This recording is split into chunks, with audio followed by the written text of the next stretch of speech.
Namo Sang Hyang Adi Budaya, Namo Buddhaya. Ibu bapak, saudara-saudari yang berbahagia di dalam Dharma, izinkan melalui rekaman video ini, saya berbagi sedikit ya, ajaran Buddha atau Buddha Dharma. Ibu bapak, saudara-saudari yang berbahagia, pada kesempatan kali ini, saya akan bercerita ataupun menjelaskan tentang kata-kata yang sering kita dengar. Apa saja itu? Itu adalah Ute, Kongte, dan sering kita dengar juga Fuhui Suangxiu. Ataupun dalam bahasa Teochew atau Hokkien itu Hokte, Kongte, sama Fuhui itu sendiri. Ya, ataupun di dalam bahasa Buddhisnya itu ya sering kita sebut sebagai punya, parami, dan punya sambara dan nyana sambara. Bapak Ibu saudara-saudari yang berbahagia, barangkali saya memulainya itu dari salah satu dewa yang sering dipuja oleh banyak umat tradisi. Bapak Ibu pasti sering mendengar kita sembahyang dewa namanya Hok Tek Chensing. Ya, ada kelenteng-kelenteng Hok Tek Chensing. Ya, Hok Tek Chensing itu kalau bahasa Mandarinnya kita sebut sebagai Fute Chensen.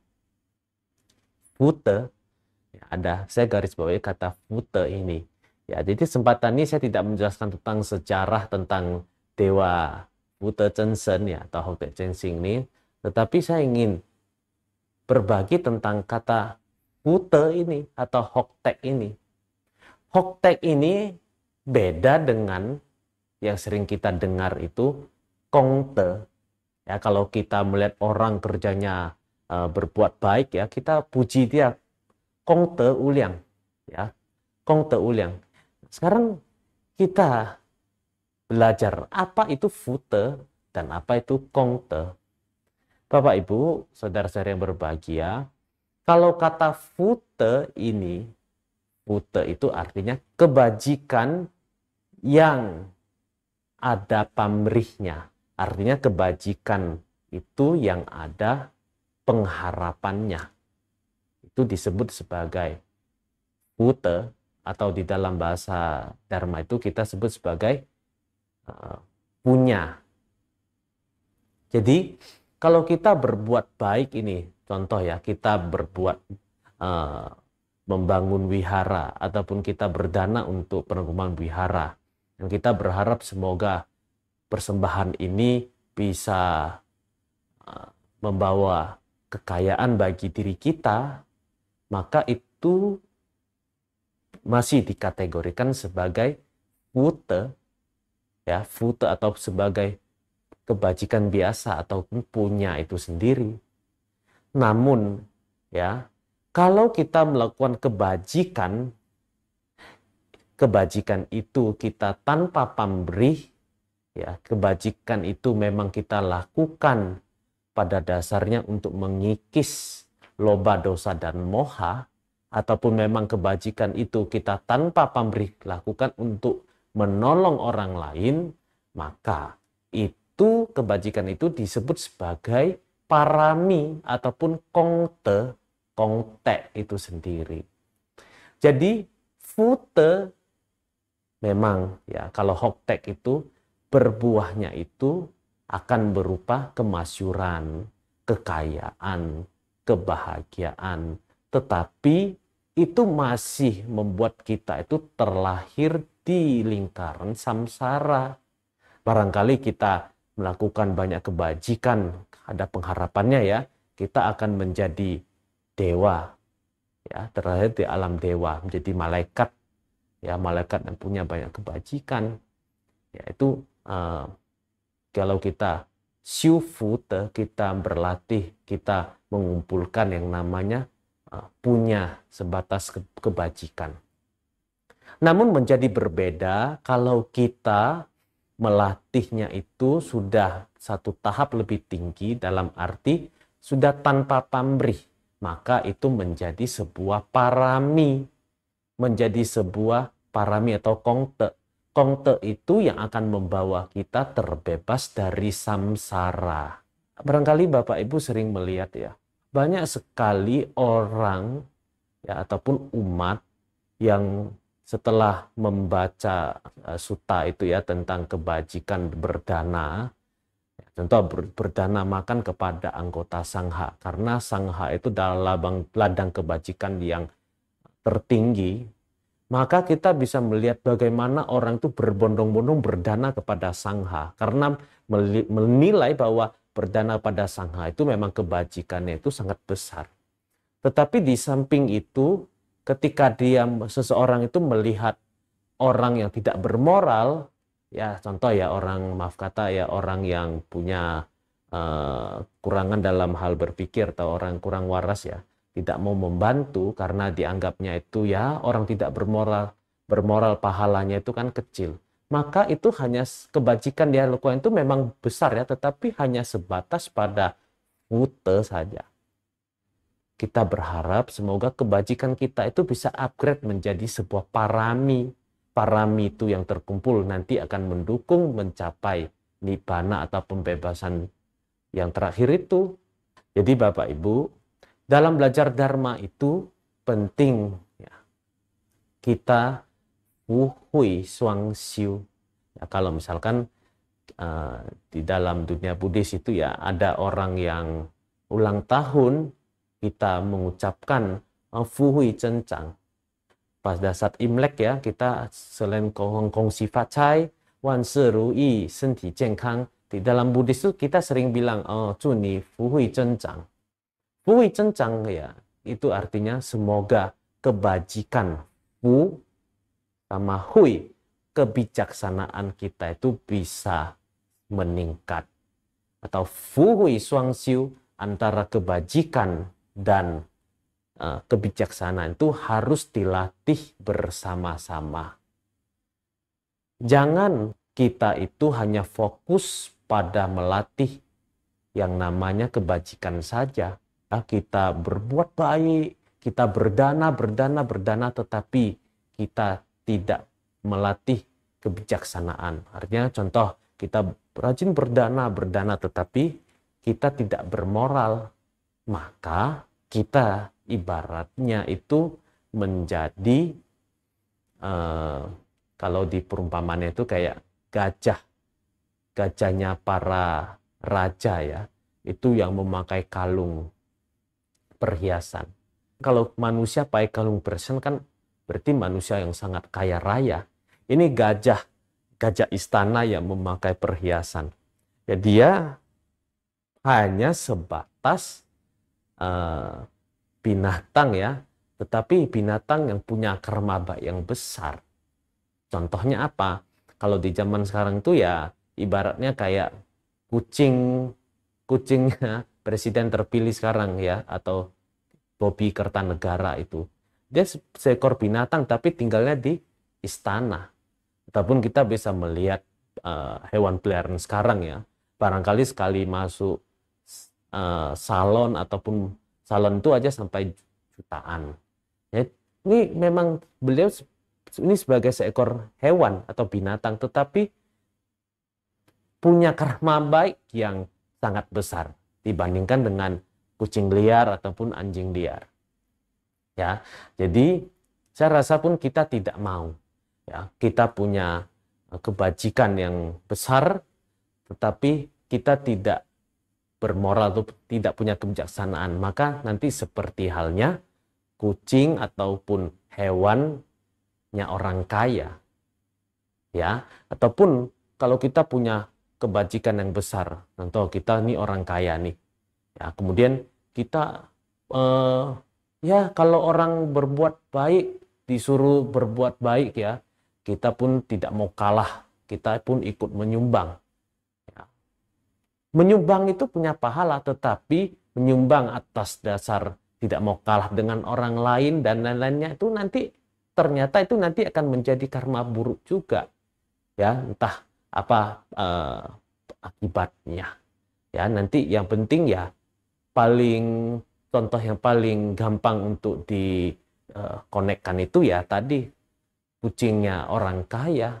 Lalu ada satu sisi lagi, ada orang mengatakan bahwa tidak perlu melatih kebajikan, yang penting kita melatih kebijaksanaan. Xiu fu bu xiu hui, luohan tuo kong po. Artinya apa? Kalau kita melatih kebijaksanaan saja, memang kita bisa mencapai yang namanya pembebasan, ya, menjadi arahat. Tetapi lohan tuo kong po artinya apa? Jadi arahat, ketika arahat ini berpindah patah, pulang itu patahnya itu kosong. Artinya apa? Meskipun sudah menjadi seorang yang suci, seorang arahat, tetapi tidak punya kebajikan. Tentu ini pun susah juga. Di dalam mengarungi kehidupan ini adalah lebih baik itu kita punya kebajikan dan punya kebijaksanaan itu harus dilatih bersama-sama. Yang menjadi utama yang harus kita latih itu tetap adalah kebijaksanaan itu. Tetapi kebijaksanaan tanpa ditopang oleh kebajikan itu pun akan susah. Ya, maka itu penting sekali untuk dilatih bersama-sama.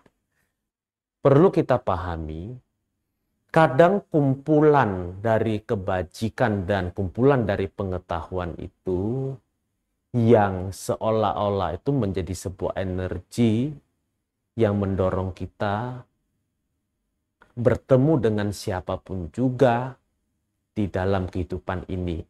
Ataupun daya pengetahuan kita, ataupun daya kepengetahuan itu ya, menghasilkan kebijaksanaan itu yang membuat kita energi itu seolah kita membuat keputusan-keputusan yang ada, yang telah kita putuskan.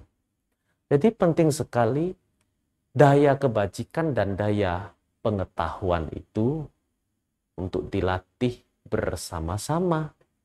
Bapak Ibu yang berbahagia, di dalam tradisi Mahayana, biasanya kalau Wisudi Tisarana itu ada mengucapkan Kui Ifo Liang Cucun, ya, artinya berlindung kepada Buddha, Kui Ifo, ya, Liang Cucun, dua hal yang terpenuhi sepenuhnya.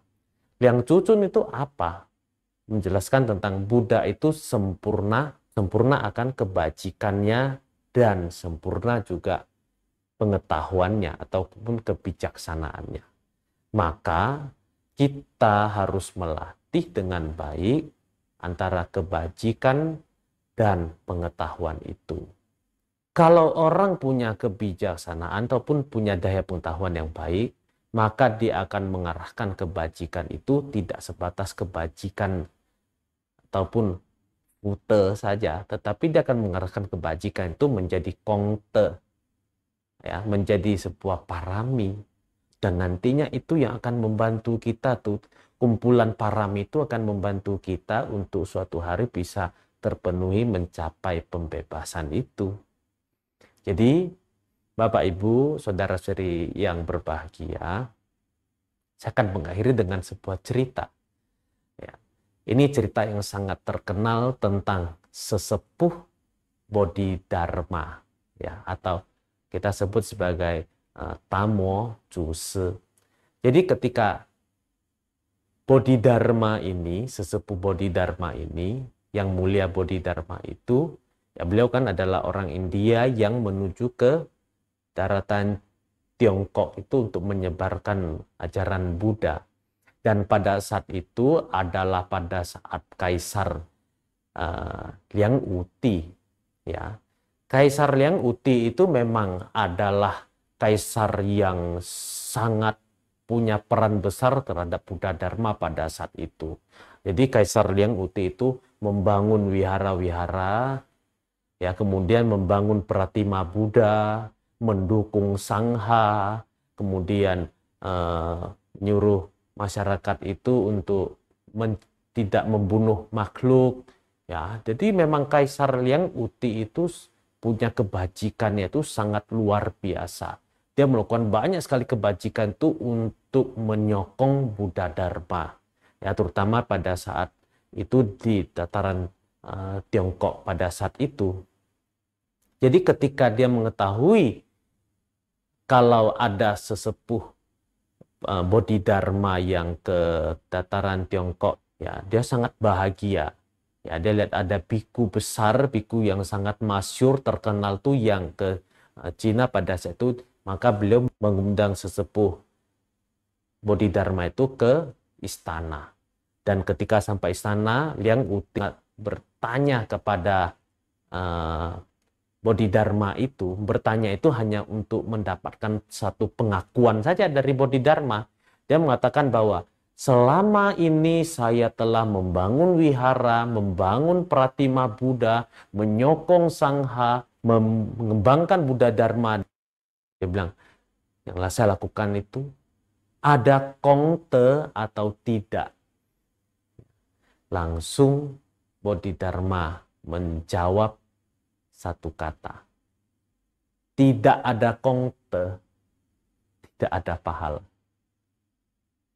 Dan pada saat itu Liang Uti langsung bilang songke, ya. Langsung agak emosi, ya, bilang, wah, antar tamu kita ini. Ya, dipersilakan antar tamu kita ini. Coba pada saat itu Liang Uti itu bertanya kepada Bodhidharma, ada fute atau tidak? Ya, maka pastinya mungkin akan bilang banyak fute. Ya. Inti yang ingin saya sampaikan adalah kalau kita berbuat baik, banyak pengharapannya ingin diakui dan lain-lain sebagainya, maka itu hanya sebatas fute. Kita itu masih akan berputar-putar di samsara. Barangkali kita akan menjadi seorang dewa ataupun malaikat, tapi kebajikannya itu habis, maka kita akan terjatuh ke alam yang menyedihkan juga. Maka penting sekali untuk belajar menyempurnakan kebajikan itu menjadi sebuah parami atau kongte itu sendiri. Jadi kongte itu kita sudah berlatih untuk mengikis loba, dosa, dan moha, dan memang melakukan sesuatu itu sudah tanpa pamrih, niatnya tulus untuk menolong semua makhluk. Jadi Bapak Ibu, saudara-saudari yang berbahagia, mari kita pahami apa itu fute dan kongte. Fute harus kita lakukan, dan kalau bisa kita menjadikan itu menjadi sebuah kongte. Dan penting sekali untuk berlatih fu hui, berlatih mengumpulkan daya kebajikan dan mengumpulkan daya pengetahuan. Daya pengetahuan itu akan menjadi kebijaksanaan. Ya, kebajikan membuat kita menjadi memiliki gampang dalam kehidupan sehari-hari kita, tapi kebijaksanaan itulah yang harus dilatih sebagai utamanya, karena kebijaksanaan itu atau daya pengetahuan kebijaksanaan itu akan membawa kita mencapai pembebasan sejati. Demikian yang dapat saya sampaikan. Apabila ada yang kurang tepat, mohon dimaafkan. Terima kasih. Namo Sang Hyang Adi Budaya. Namo Buddhaya.